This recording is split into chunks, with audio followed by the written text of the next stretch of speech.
welcome to Kanen Coffee Espresso machines. Today we're showing a common problem with Pavoni machines when they have a drip from the group head, and next we're going to show you a common fix. Okay, so here you can see I've removed this piston. I unscrewed this piston from the group head here. And this is the most common reason for a drip leak, is this gasket, this O-ring right here needs to be replaced.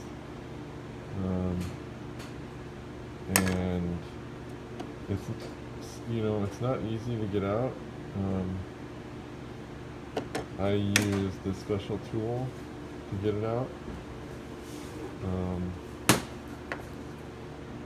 So, if you can try to find something with a bar on it to try to get it in these holes so that you can turn it, that's the best. But otherwise, you're gonna have to order one.